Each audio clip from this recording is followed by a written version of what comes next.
Today, we're talking about the latest Star Wars series to hit Disney Plus. Of course, that's Andor. Welcome to the Story Geeks Show. I'm Jay Shear, co-writer of Death of a Bounty Hunter and Timeslingers. The full cast audiobook version of Death of a Bounty Hunter is available now wherever you buy your audiobooks. Support the show by purchasing a copy. Links are in the description down below. And of course, I had to have with me to talk Star Wars. Of course, I had to have Michael Young from NERDSoul. How you doing, Michael? Man, I'm doing great. I am so ready to talk about this show. Hey, we're back. We're back in the galaxy. I'm excited. So, hey, NERDSoul's here. We're going to have a good time. That's right. We always have a good time. In fact, you should watch on Sundays. Michael has invited me on his show several times to talk about Rings of Power. So if you're watching Rings of Power, you can check us out. We talk about that on Sundays. I think I've made like 2 of the 5 shows that you've done, but it's been fantastic when we talked about it. It's been really, really fun. And I know you have an Andor show coming up this weekend, right? Yeah, I'll be talking about some Andor stuff in some way, shape, or form. So even more Andor stuff. If you want or Saturday. Yeah, it'll be Atlanta Friday, Andor Saturday, and Rings of Power Sunday. Yeah. All the things. Michael always covers all the things. That's why we love having him on. So this is going to be a pretty unstructured show. Sometimes I have these like super deep questions and stuff like that. And this is the first show that I've done in I think since July. And it's just because I've had some health issues, and it's not always easy. In fact, before we just started recording, I started getting all super dizzy and stuff. I'm like, oh my gosh, this is crazy. But we're here. We're here, and we're talking Andor, so we're excited about it. You can always, if you're watching live, you can hit us up in the chat. If you're not watching live, you're catching us on the replay, then hit us up in the chat and let us know your thoughts in the chat as well. That's always fun to hear from you. So let's just start it out. We've got 4 episodes thus far. Have you watched episode 4 yet? Yes, I've watched all the episodes. I am caught up. I am up to date. I'm up to date too. So what's your take? What is your take? How do you like Andor thus far? You know what?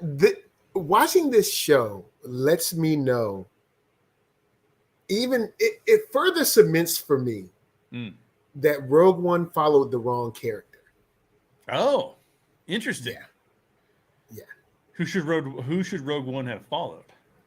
Andor. This just further says either that or Felicity Jones. She just did nothing in the role for me. I got you. I still think that role should have went to Nicole Bahari, but that's water under the bridge. It's over. Yeah. But I don't know. She didn't make me want to fight the Empire. I just didn't really. Yeah. Also because they wrote her in a way where she didn't really care. Yeah. Until she saw her dad die, then she was like, "Well, I guess I care a little bit." But yeah, Cassian is very interesting, and I kind of like the pace of the show. Yeah, it's a little slower. I mean, here's what I would say. By the way, so what you're saying is you really like it. It's just that Jyn Erso wasn't your favorite as the character to focus in on. I got you. Okay, so here's my take. Here's my hot take for the day. Uh-oh. Andor makes Kenobi look like a fan film. This show is crazy awesome. And that when I say that, I mean, come on.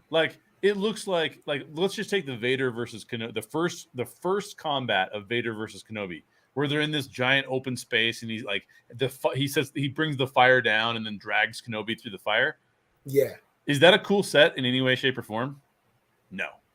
That set sucks, dude. It's kind of cool what he does to him because he burned as well. Yes. But the set itself is kind of okay. To their credit, everybody had to do whack stuff during the pandemic. But yes, the sets in Kenobi were not that great. No. And we didn't like the story of Kenobi that much. Exactly. This is a completely different experience than Kenobi, because Kenobi is only 6 episodes. They had to get through everything super fast. It dealt with most of the characters that we saw on screen. Not only are we very familiar with them, but we knew what their end was going to be. We know what Andor's end is going to be, yes. But as far as it relates to this particular storyline, we don't have any clue where it's going. So, and the production design is crazy. I don't know how much they spent on this show, but like every single shot, like there's the shot where, by the way, spoiler alert, we're going to spoil Andor, including episode 4 if you haven't seen it. But there's a shot where the lead guy from the security firm, I shouldn't say the lead guy, the guy who took over while the other guy was on his trip, that guy goes to his mom's house. And he's in Coruscant. He travels down into the lower levels of Coruscant. He walks through that like giant like concrete building. I'm like, whoever shot this show, they found all the locations, man. They figured out exactly where everything should be, exactly what it should look like. The shop. Oh, and just let me say this too. The performances are out of this world awesome. Stellan Skarsgård is like the way he does the whole thing where he's like this super badass, and then he all of a sudden becomes like this like sort of goofy like art broker. Yeah. He like just turns like in the moment. You're like, whoa, because he has to kind of be like this sort of like ditzy, you know, quirky museum guy. Yes. Yeah. He put on that wig. I was like, okay. Look, I've seen wigs put on before. You're gonna have to do a little bit more than that. You know what's funny about that too is that's the only time it looked awesome too. It was like, I was just gonna say it was awesome. It was like, wait a minute, this is the best wig in the galaxy at this point. Like he put it on and it was like, whoa, this guy knows how to do wigs. That's that Coruscant tech. You know, that's right. Straight from Coruscant. So we both like this better than Kenobi. So let's just say first 4 episodes. By the way, I thought episode 4 was the best yet. Mm-hmm. Which episode have you liked the best so far? I think episode 4 might be the best. Well, okay, the 4th episode might be my favorite, and then also my most frustrating. Oh, okay. But it's frustrating, kind of in a bad / good way. I mean. It's good because it's like, the Empire has been shown to be like this. Yeah. Meaning the Empire is corporate America. I mean, that's what it is. It's like all these people is just it's like I'm looking at this. I'm like, so you just had this meeting to poop on all of us. Like, and I've actually been at a job. I was at one job one time where I was like, look, are you here to help? If you're here to, you know, just demean all of us, then we can go back to our desk. Like I've said that in a meeting before, but it was also about a job that I didn't care about anymore. So I was like, whatever. But so that's the frustrating part because I'm like, actually, if it wasn't for the high school insecurity and like, you know, like personal gains of the people in the Empire, the Emperor might have been all right. Like, yeah, totally. It was because of you. You all did this. So that's the thing that frustrates me. I'm just like, oh my God. Like, this is like, this is my stuff from Ferrix, and you can't have it. It was in my jurisdiction, so I'm going to tell Daddy. And he's like, I worked at a job like that too one time, where it was like, but it was like, it was not as aggressive. It was passive aggressive. All the same stuff, but it was passive aggressive instead of aggressive. And so it was like, yeah, that kind of environment is so lame. But I loved that scene, the scene of them all around the table, because it was like the first scene since, it was a copycat scene and the first scene since A New Hope, since we saw a group of Imperial leaders in that kind of context, that I felt like this is the kind of Empire that I like to see. What I mean by that is like, look, it's the what do you call it? Information security people. It's the intelligence agency of the Empire. And they are all in this room just like they were in A New Hope. And they're kind of at each other's throats because if you want to be one of the top dogs in the Empire, you have to fight your other top dogs to earn the spot, right? Yeah, because it's very Sith-like in nature. Exactly. Where you have a Sith at the top, the Sith culture works its way through the ranks, right? And I just kind of miss that because, yes, there's always the interesting components of the Empire where we get a perspective where maybe the Empire is not even that. Maybe the Empire's not even that bad because, it does some good things. I like that perspective too, but I do think that there's something that was like about this particular episode that had so many throwback Star Wars vibes for me personally that were like, oh yeah, that's cool. I also like the fact that we don't have to worry about, at least at this point, and I hope it doesn't become a big deal, but I don't want to worry or think about Jedi. You know what I mean? Like if we don't have that's any where Jedis I in differ this, a little bit. Like you want the I Jedi? love my Jedi, but I know we also need to see the regular people.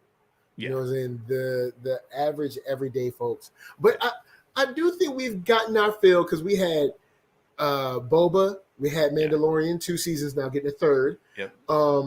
We got Bad Batch, so that's kind of Jedi free. Right.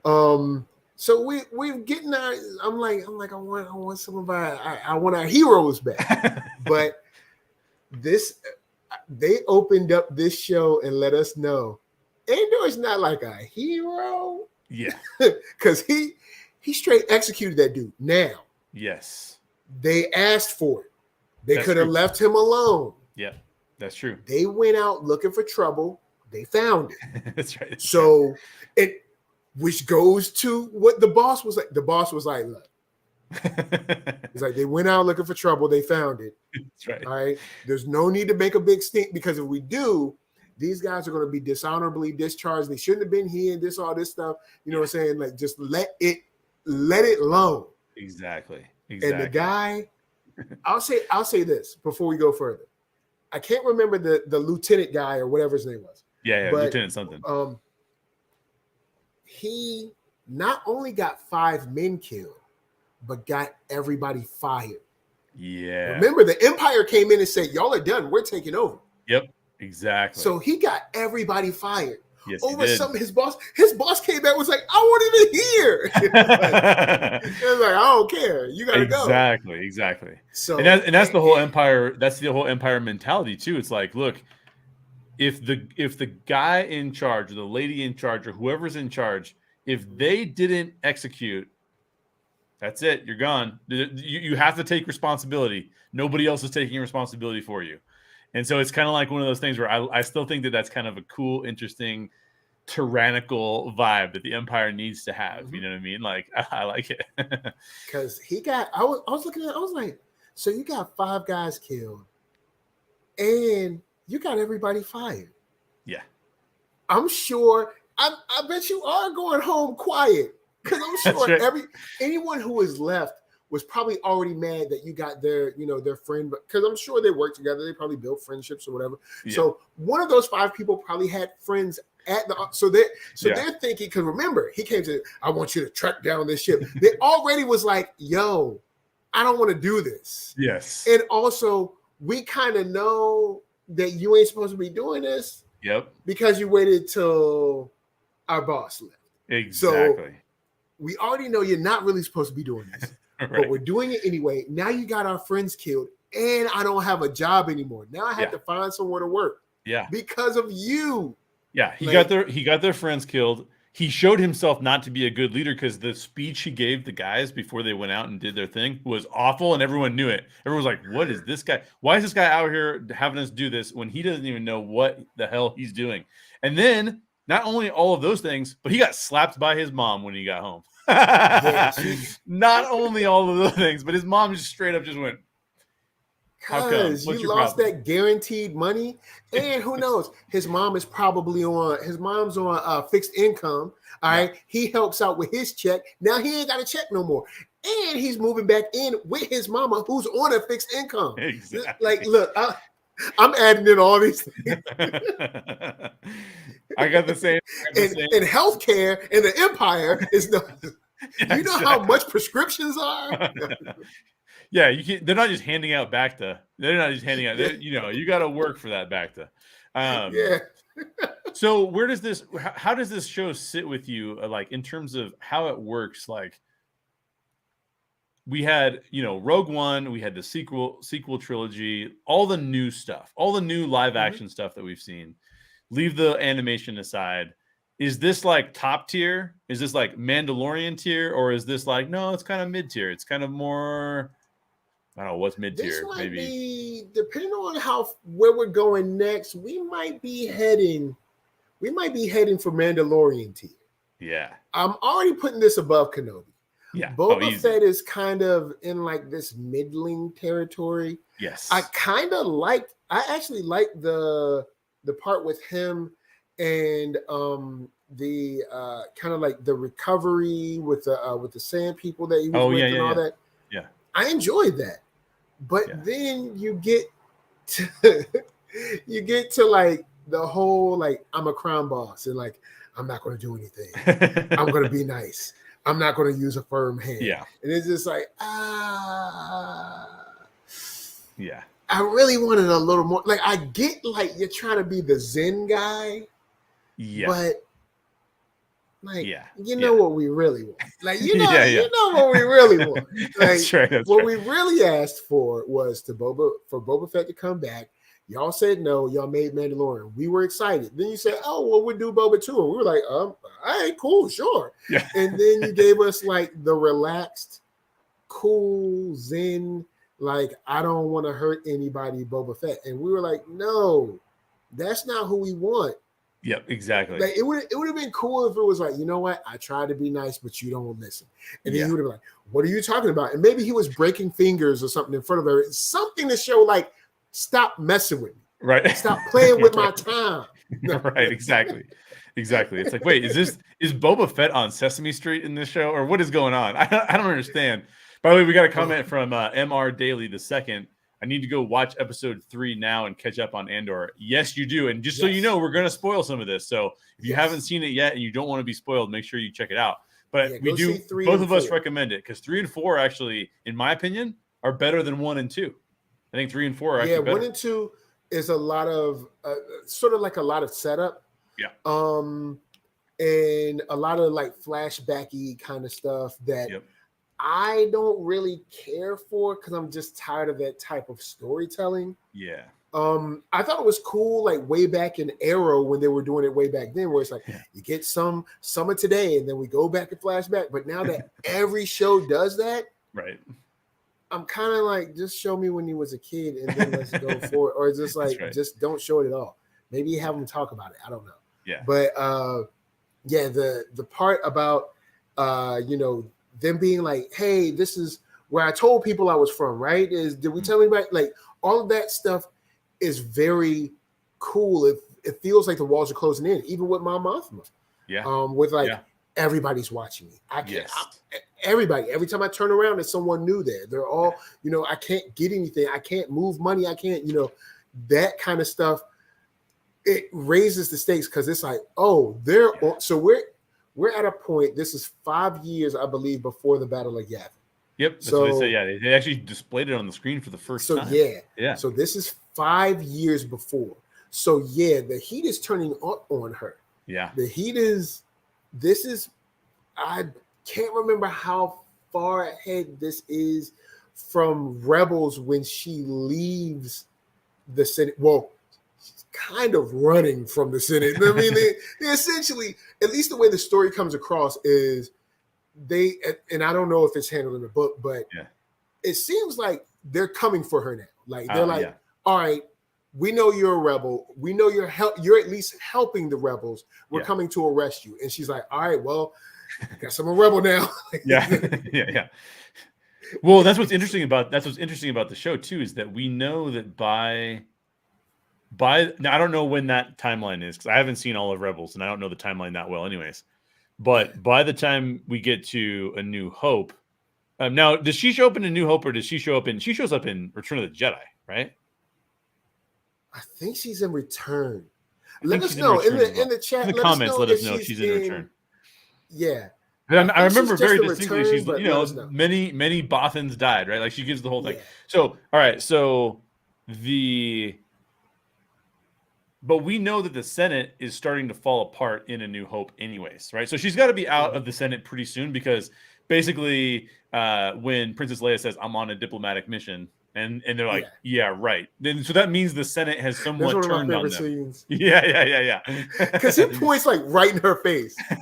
You're a liar and a traitor, and you're going to jail. That's right. That's right. It's perfect.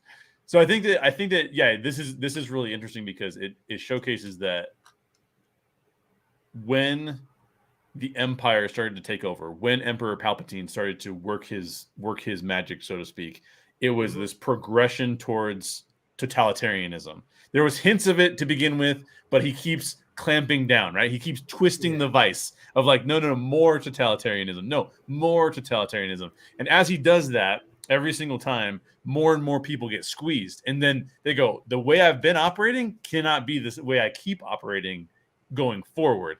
And so I think that that's really, really well done. And it, like you said, it's showcased really well in this show because everybody is looking over their shoulder, like, what's going to happen to me? You know, the Empire is everywhere, and we know, at least from kind of all of the different material we've had, you know, people just disappear and they don't come back. That's like right. you know, like That's right. like you say something bad about the Empire and then you're just gone. You're done. Yeah, exactly. So the comment of her having a new driver, I was just like, so what? Until we get back, like in the backstage or whatever, not backstage, but in the I guess the back of the art store, back room or whatever. Right. I'm like, oh, so they're already on. They're already think it's you, but they don't have hard evidence. Yeah. And I'm up here for real. I love this part of, even when I was with Jason and we were like, all right, cool, check it. We ain't doing too much. Let's rewrite the prequels right now. Like political intrigue. Like I even said, let's have the prequels open up with Bail Organa seeing the Emperor kill somebody with the Force, but the Emperor don't know he saw him. Oh yeah. Until later on some kind of tape. So now Bail Organa is got to like smile in your face and then be like, "Help me, help me!" Like, right. And then the whole time he's like trying to get to the. But every time he gets to the Jedi, guess who's there? The Emperor is right there. Like, oh, well, he's not the Emperor yet. He's the I don't know, the Constable or whatever he is. Chancellor. He's the Chancellor or something. Yeah, the Chancellor.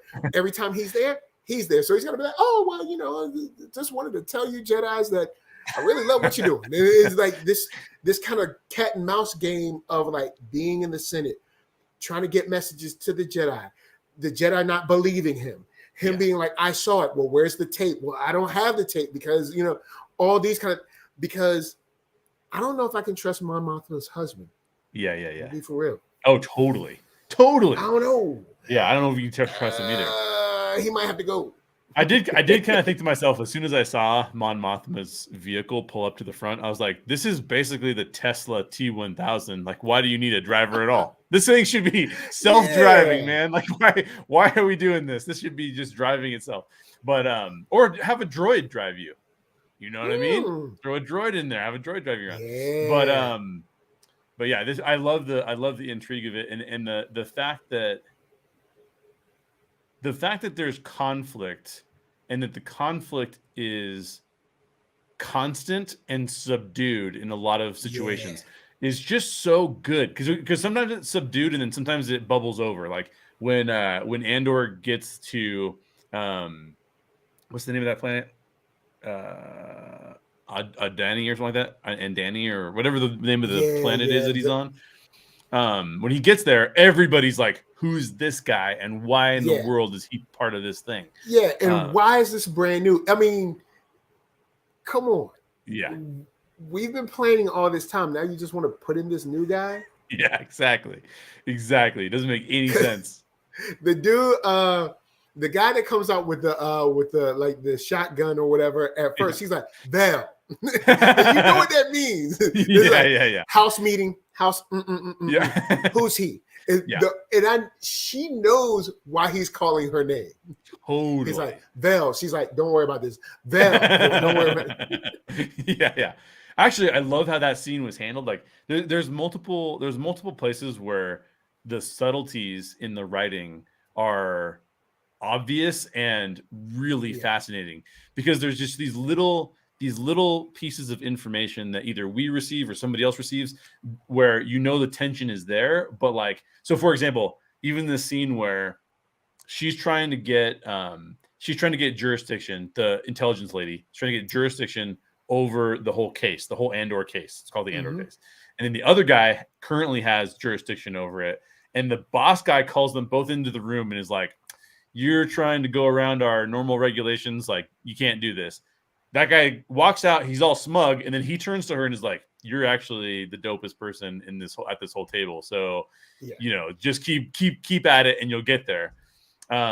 To those little tiny bits of tension where it's like, because I do like how he did give her praise, but he also said the Empire is about keeping the trains running on time. Yes. You have 2 sectors. He has 6. His quarterly reports are done. Where yours at? Exactly. You know what I'm saying? Look, It's not about how good you are. It's about keeping those trains running on time. That's right. And he can, and you can't. You got to step your game up. Yeah. He said you came from, like, I don't know, whatever, enforcement or whatever. He was like, that's not what we do here. Right. Like, I like you. I think you've got the talent, but you need to step your game up. Yeah, exactly. For him, he's like, look, he's doing his job. Yeah. You're trying to do some extra stuff when your base level isn't done yet. Yeah. Fundamentals, people. Fundamentals. That's right. You're trying to do crossovers when you don't even know how to dribble without looking down. You have to do your fundamentals first. All right. Dribble first. Both hands be able to dribble first. Then you can work on a crossover. Stop. Oh, yeah. All right. Slow down. No. Yep. They're all trying to be Instagram influencers and just get that one shot. And he's like, no. We're not just getting one shot. I loved his analogy even of like, hey, you think we're in the business of intelligence? We're not in the business of intelligence. We're in the business of healthcare. There's a lot of germs out there. And so basically the guy was like saying like, look, every single time that we see a germ, we kill the germ. And if it started to infect anybody, we kill the person it infected so it doesn't infect more people down the road. And I mean, his directive is very clear. He's very clear with what he wants. He's like, you can't skip. I want you to be the smartest people in the room, but don't think you can outsmart the fundamentals, to your point, right? Like, you can't outsmart the fundamentals. You can't skip over the thing you're supposed to do because you outsmarted everybody else to get to the end goal. You got to work your way up. He basically is like the defense lawyer you would want on your side. or even when he broke down that whole healthcare thing, I was like, because she's not wrong. Yeah. I have these cases. I think they're linked. Whoever this is getting more organized. It's a problem. He's saying, I know that. Yeah. I understand that. But you still have a whole nother job you're supposed to be doing. Exactly. We will get to that as a team. Yeah. You are not solo. We work together. That's why we have the Empire. Exactly. Stop trying to be Columbo cop. All right. Yeah, exactly. I also like the special little shout out to in that scene. I know we've been talking about that scene a lot, but I also really like that in that scene, the special shout out to Scarif. Like, hey, by the way, we all know that that's a reference to you're going to build a Death Star, and that's crazy. So that was kind of fun too. Or if you're not building it, it's getting more materials because it's 5 years away. It should be just about done. I'm trying to think when Rogue One happens. Rogue One happens like pretty much like the same year as the Battle of Yavin. So that's right. Yeah, we're probably still building it right now. Yeah. I guess. It's just crazy. Like, it's got to be in production somehow. And who knows how much that costed? Like, there's a whole nother thing. Like putting like real world into it. Like it takes. I mean, here on like, okay, I'm from Virginia. There is a tunnel. It's It's called if you're from VA, you know the HRBT.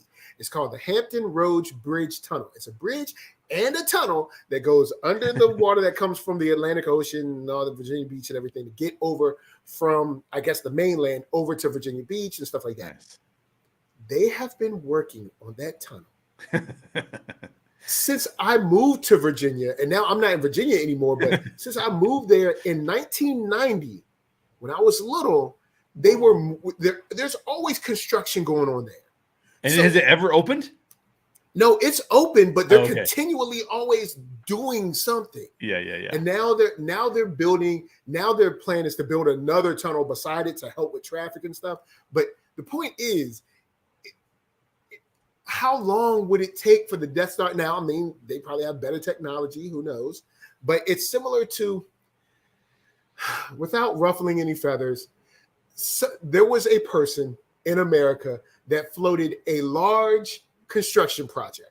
All right. I'll just say that. And I was like, me personally knowing what they call the mixing bowl in DC, which is like $4.95 and $3.95. Fixing that took like 15 years. Right. What that project that you were floating. Yeah. is like I don't know, like a 35-year project. You're talking about building from like California all the way to Texas. Yeah. Like, yeah. It's a lot of. This is not a short project. Yeah. So I'll just say that. I'll leave it alone. But. Well, okay. So to this point, this is a really interesting point though, because one of the things that Star Wars does show is something that we actually see in real life, and that is totalitarian regimes can be more efficient. Like, so for example, the rebels the only thing the rebels are good at is having enough heart to go up against the giant regime and work their way around and fight back in the ways they can fight back. But the rebellion, as far in the future as we've ever seen the rebellion, they have never organized. Never. Like they've never got to a place where they are. So if the rebellion was building the Death Star, it would take forever. But I mean, it's look at almost how like soft. Look at how soft the New Republic was against the First Order. Exactly. And I was like, yo, like, why is the rebellion still like? What is like the New Republic doesn't have their own army? Like, what's going on? Yeah. Like, y'all soft. Like, what? Yeah. Well, I guess we'll just let them build this thing that's going to kill all of us at once. Like, who? Yeah. Why are the rebels mustering up forces to fight? I could see if they were like, hey, we're the New Republic, and since we're new, we don't really have all the troops yet. Right, hey, Leia, could you help us out? Yeah. You don't have anything. Like you just said, what you just thought, like you were just going to diplomacy your way out of the First Order. Yeah. Not to mention, you have the whole might of the Empire. I mean, yeah, sure, they blew up some factories. They blew, but you're going to tell me that every single TIE fighter, why would you not get in a TIE fighter? Like, hey, that whole squadron of TIE fighters, they're ours now. No, they're still using X-Wings. At least from the books, we know, because I couldn't get through Aftermath. I'm sorry, the audio book was boring to me. I couldn't get through it. But I would have loved to see a faction of people saying, whoa, First Order, first thing. Yeah. You got to get past us. We're the Empire.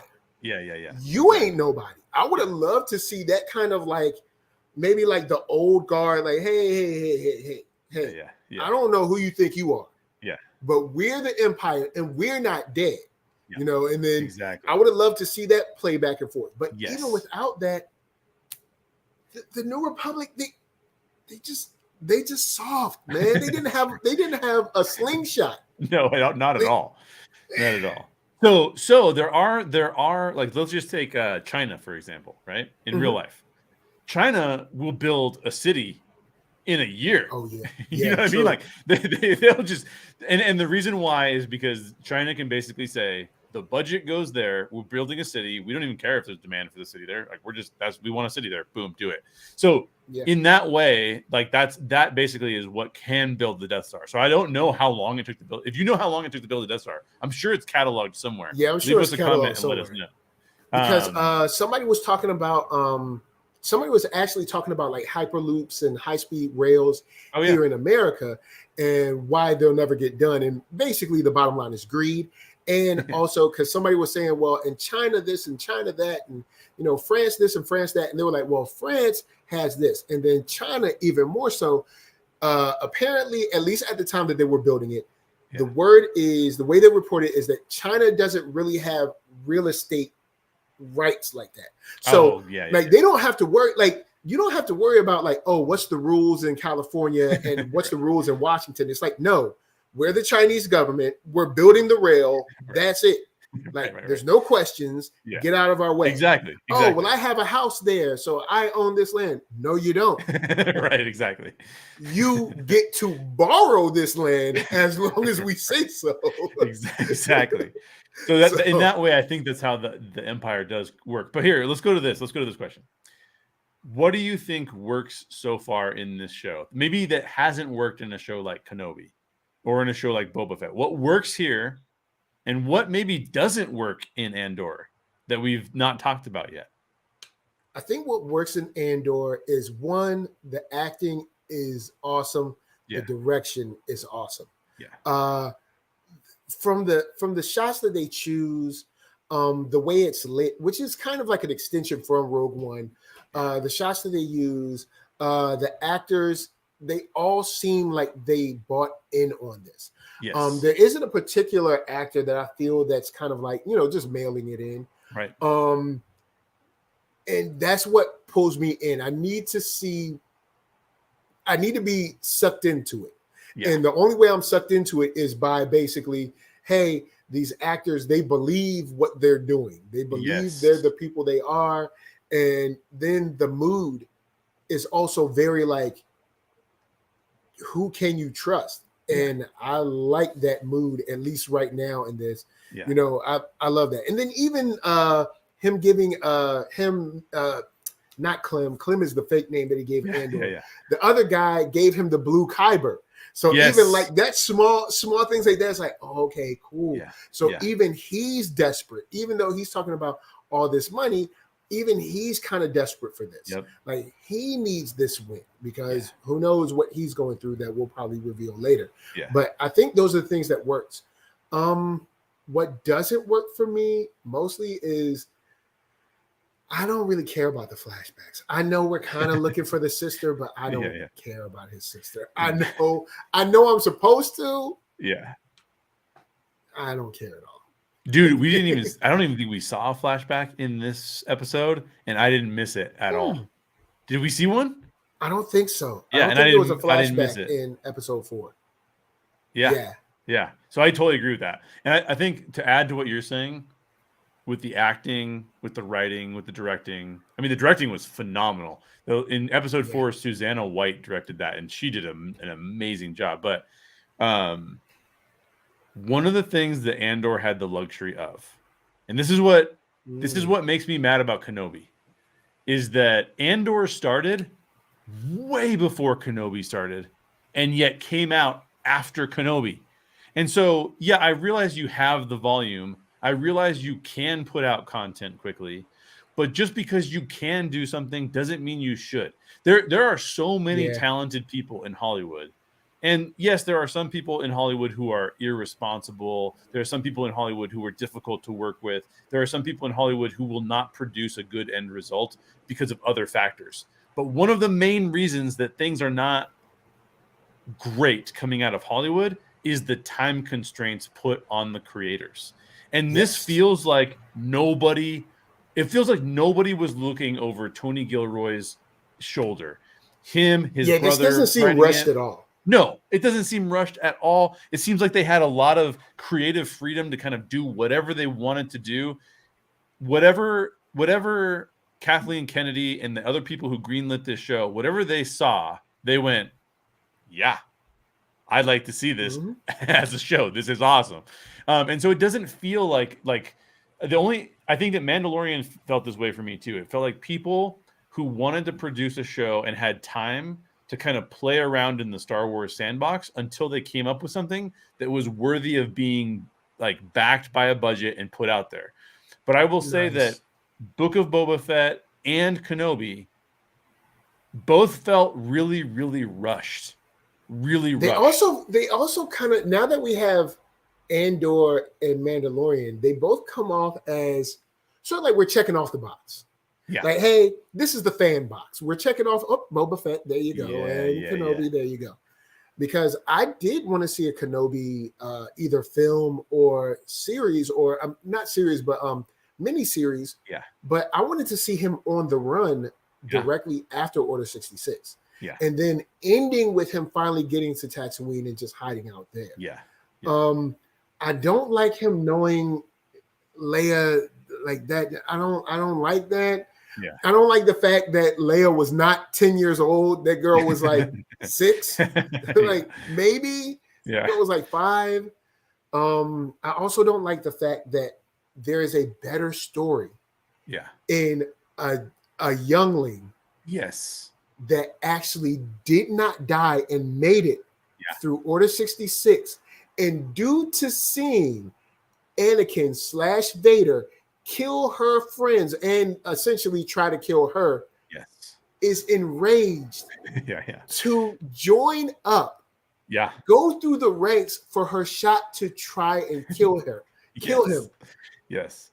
I want to see that story. Someone who's filled with that much hate. Yeah. I'd actually rather see that show.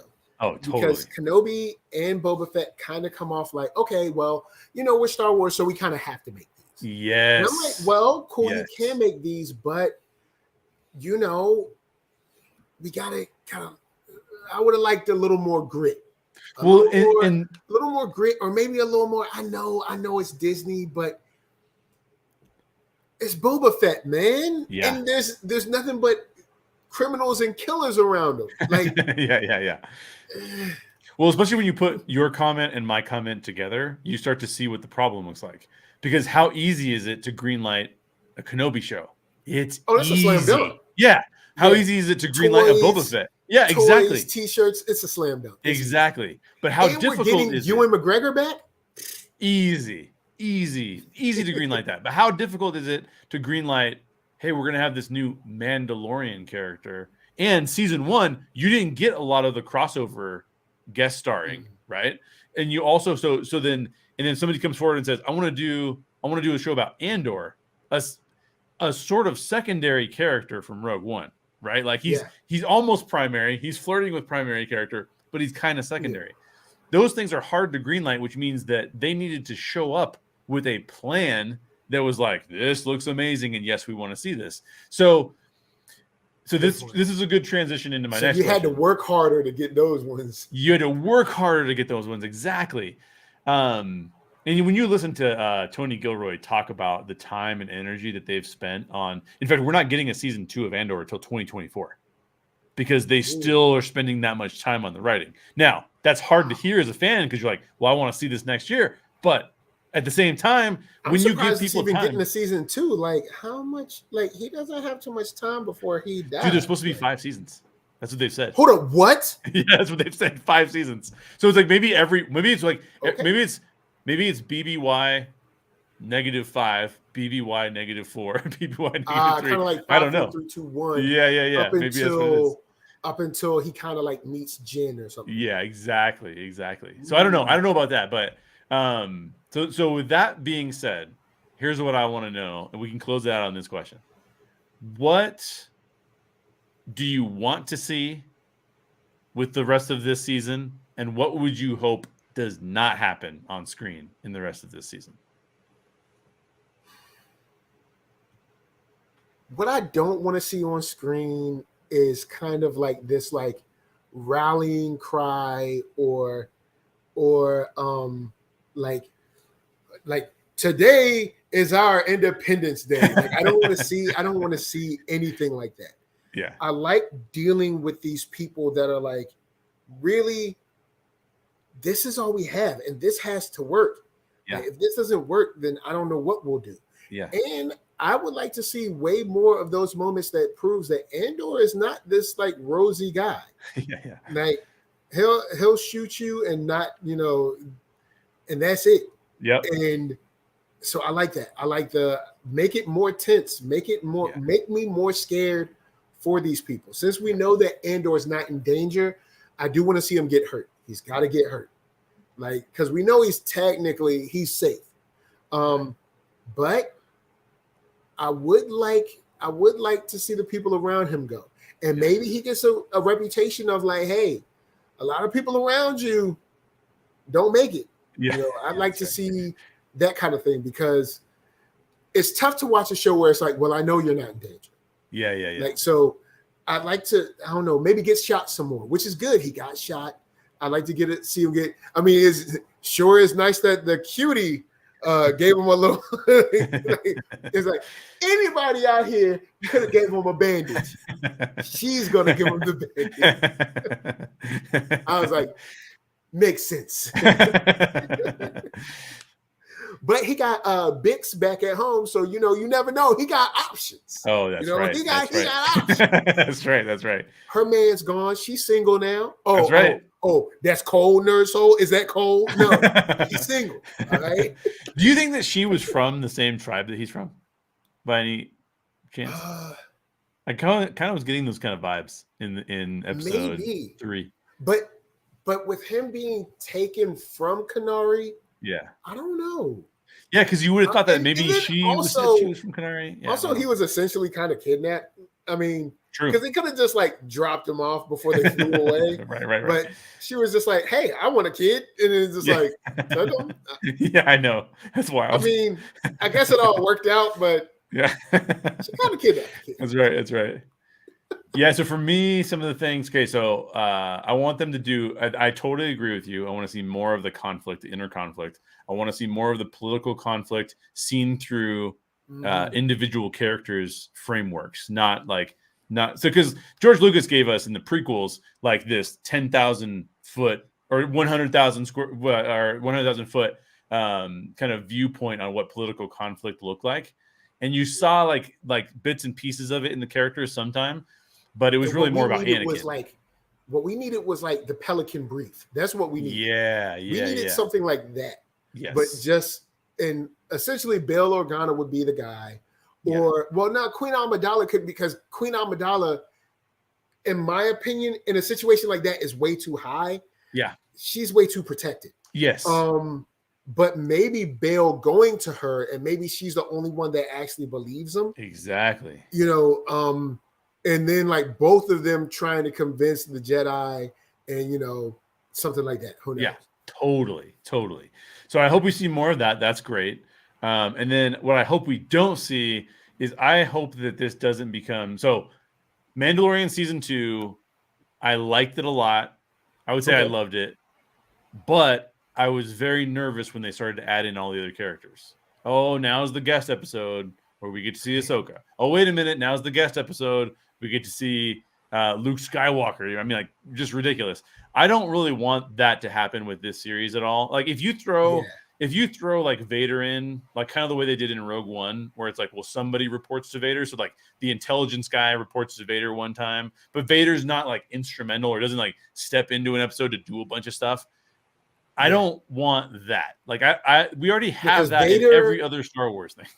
Yeah, Vader is too powerful in a series like this. Yes. Maybe seeing Vader in a meeting about what's going on from the other side of the galaxy in a situation like, get it done. What's the problem? Yeah. Like, maybe something like that. Exactly. But not like, I mean, come on, like Andor versus Vader is like, yeah, no way. It's not happening. And I figure we'll probably meet K2 by the end of this season. Yes. I figure that. Yeah. I think that's in K2, I'll let it slide. He's all right. Actually, I don't think there's any whack droids in Star Wars that are kind of like cast. I mean, I had to kind of warm up to Bucket of Bolts and Rebels. Yeah. But he's okay. He's got an attitude, but he's okay. Yeah. C-3PO, you love him because he's there. Right. But K2 is cool. R2 is the best. He's in everybody's life. And having an astromech does not hurt. Yeah. Yeah. Never having to go to the shop ever again. Yeah. Like, you're just like, hey, R2, can you fix the tires? No problem. Right. Well, that the fuel pump's leaking. No problem. It's done. It's like, oh, totally. The one droid I didn't care a lot for, although I do think some people hated her too much. Was the one from Solo. Oh, I don't even remember what her name was, but L3. No, was it L3? Yeah. L3 is dope because L3 nasty. Right? That's true. This is why I like L3. That's they true. ask, is it Kira? Kira asked a question about like her and Lando. That's and right. She's like, it works. And I'm like, yeah, what? What's going on in Star Wars? I was like, you know what, L3, you can stay. That's good. That's a good point. Because I was like, oh no, she didn't. Yeah. I was like, yeah. I was like, okay. So here are the three scenarios where I think you can add characters that I wouldn't normally ask for. Okay. I think you can have a scene or an episode where the intelligence agency is reporting back up to Vader, but Vader is not consequential. He's just there for a minute. I think you can have the same kind of thing happen with Solo, because I'd love to see Alden Ehrenreich come back in just a very little like cameo type of a situation where you can see him. But again, I don't want him to be instrumental. Maybe where he's maybe like a quick go-between. Exactly. Or even, what would be awesome? Andor having to do something, say in season 2, and you just see him from across the room. Oh, that would be awesome. No speaking lines. yeah. He just sees him, they kind of look, and he walks on. Yeah. Now, I know that's a lot of money to spend. But that would be awesome, because it's like, who's this dude? And that's just it. Because sometimes life is like that. Now, of course, money, but Alden Ehrenreich isn't super expensive. At least I don't assume. No, so not at all. That could be cool. Where it's like, all right, who's this guy? I get kind of a Dusty vibe. Well, I get a Dusty vibe from you. Exactly. Like they walk on. Exactly. So I could get there, and then the third place I could get is, I really don't want to see Ahsoka or any named Jedi. No. However, if they were to have another escaped youngling who is not strong in the Force, is very weak in the Force because was never trained really appropriately, but they have that person join the crew for a little bit to do some things with them, I'm okay with that. But I don't want the Jedi to take it over. I don't want Vader to take it over. I don't want the Emperor to take it over. We need to stay with these characters in this mode. But I wouldn't mind seeing a couple of those things come through just from time to time, like weave them into the story. That I'd be okay with that. Yeah, maybe like a Jedi that, since they were a youngling, they can have maybe like Force training where they can have like visions and dreams and maybe like feel the energy of something. Yeah. But I don't want to see, like full like backflips and pulling out the saber. Yeah, exactly.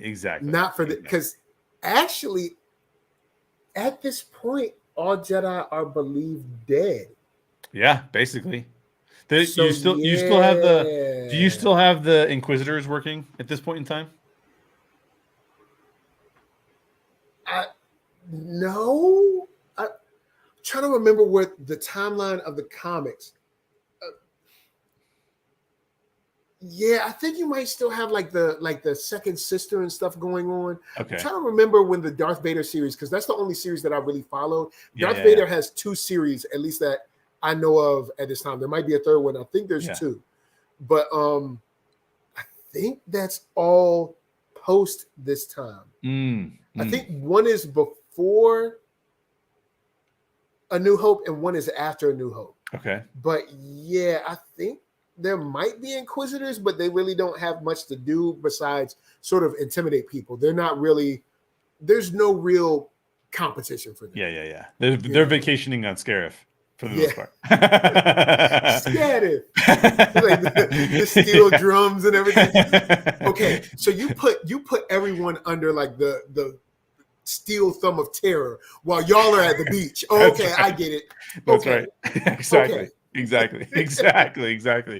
Scarif's Nigga, the place you home want to be planet is assigned. a beach. Come on, man. I know. This is the best.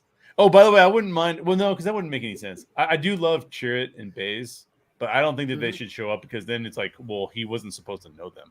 You know what I mean? Like Yeah, he he wasn't didn't know supposed to them. know that they They were existed. added in. Yeah. So that's where I would hang out. I don't want to get too crazy. I don't want to go too big and bold with this. I want to stay where it's at. And hopefully, hopefully it continues to be good. So let's end on this. On a scale of 1 to 10, 2 questions, 2 separate questions, scale of 1 to 10. Okay. First question, where do you put this so far? Scale of 1 to 10, what do you think Andor is thus far? Thus far, I'd say a solid 7.5-ish. Okay. Heading up to an 8. I'm feeling good about this show. Yeah. I think I'm an 8.5 heading up to a 9. Yeah. If they stick the landing on the season, I'll definitely push the score. But right now, I'm pleased with what we got. I like the whole vibe of like everybody's watching me. I can't move my money. I can't do anything. Yeah. I like that. Keep that going. Yeah. I like that. Yeah, I'm an 8.5 headed towards a 9 because of the same reasons. And there's something about the show that feels to me like a show of consequence, and I like that feeling. Okay, so second question is, because I've heard a lot of people say, you know what, like I've been so disappointed in Star Wars lately, like I don't even feel like watching it. So here's the question. For those people who are doubting whether or not they'll like it, what's your level of recommendation? Are like 10 being you have to watch it, 1 being you should avoid it at all costs? For somebody who's a little bit skeptical of what we've seen in Star Wars in the last 5 years, what do you say to them? I would say this. It's closer in quality and everything. It's closer to Mandalorian than Kenobi and Boba Fett. So if you like the feel of Mandalorian, now it's not the Mandalorian, but just like the quality level, the interest level, if you like Mandalorian, I think you'll like this. I think now it's because you start off knowing that this character, he's not a good guy. And the Rebels, they're not always like these rosy, like white hat characters. Yes. Yeah, exactly. Yeah, I would say, so for me, I would say if you're a giant fan, because there's a whole group of people who are younger than you and me who they grew up on the prequels. We got the prequels subsequent to the OT, the original trilogy. Yeah. And there's a bunch of people who are like, I love Star Wars prequel era content. And I would tell you that this show is not Star Wars prequel era like. It doesn't feel like that at all, right? This feels like a show that you would see on HBO, or it feels like a show that you would see on more of the adult Netflix type of show. FX or something like that. Yeah, exactly. This show does not feel like, because I would say most prequel era content, Boba Fett felt a little bit more prequel era content-ish to me, and that feels more like a Saturday morning cartoon. So if your favorite thing is Star Wars and your favorite thing is Saturday morning cartoon Star Wars, I would say this is maybe like a 4 out of 10 for you. Like I think you're still going to appreciate how good it is, but I don't think you're going to love it because you love prequel era stuff. But if you're a person who loves Mandalorian, if you're a person who loved Rogue One, and if you're a person who loved original trilogy, like especially New Hope Star Wars, then I think it's like you got to watch it. It's like a 10. You got to watch it because this is what you want. Yeah. Definitely. This is no diss to people that love the prequels, because I still think the prequels have a lot of redeeming qualities. Yes. But this is definitely showing I guess in a good way, a completely changed galaxy from that time. Yeah. You have a time of, I guess, like abundance, and things are shiny and people are generally like happy and stuff. Right. I mean, you have the separatist thing, but even they don't look like it's always either just rained yesterday or it's like dirty. Like in the Empire time, like it's no one's happy. Yeah. Like exactly. Yeah. So where can people find you, and what are you up to that they might be interested in? NERDSoul, that's NERDSoul. We do hip hop and geek. This weekend we will be covering Atlanta on Friday, some more Andor talk on Saturday, and on Sunday, Rings of Power, and we'll be reviewing the Rock Marciano and Alchemist album that they dropped semi-recently. Besides that, I'll still be releasing my questions that I have about Lord of the Rings in general. I got through the 2 towers, so I have some more questions coming you guys' way. And thank you for answering those questions, because I want to learn Tolkien universe sort of like Star Wars, even though Star Wars is years and years. I might not be able to get up to that level, but I do have questions for you guys. And another thing that's blown my mind is I recently got into Berserk, because Berserk is on Netflix, and Berserk it's super dark. It's very dark fantasy, but it's gripping, and I'm really interested, and I want to know what all this causality stuff is about. And so nice. I'll be asking questions about that once I figure out what questions I want to ask. But awesome. That's what you can find me, NERDSoul, all platforms, and that's what I'm into. Yeah, go give Michael a follow, awesome follow, and definitely check out his channel as well. And you will see me show up on some of the Rings of Power stuff. And then I don't know if I'm going to keep doing shows on Andor or not, but if I do, I'll definitely reach out to Michael and see if he can join me. But in the meantime, I do recommend that you watch Andor. Go check it out, especially if you liked what I just talked about. And of course, you can find all of our stuff on the Story Geeks. And if you need a summer book, summer's over, man. If you need a fall book to read or an audio book to listen to, go check out Death of a Bounty Hunter. Death of a Bounty Hunter is about my camera's in the way, about a desperate sheriff who will do anything to save his daughter, and a bounty hunter who realizes that he can no longer run from the truth. It's sort of like Red Dead Redemption meets Raiders of the Lost Ark with some badass female characters thrown in. So go check that out, deathofabountyhunter.com. You can find all the places where you can get it. I owe Michael a copy. Michael, I'm going to get you a copy. Yes. But support the show by picking up a copy. If you have any questions or topics, or if you want to give your opinion on Andor, definitely give us a comment down below, or shoot me an email at hi@reclamationsociety.org, and we will check it out. And I don't know when my next episode will be, but hopefully I'll be feeling better and better, and I'll do more episodes. In the meantime, thank you for joining me, Michael, and we will catch you all later. Bye. See ya.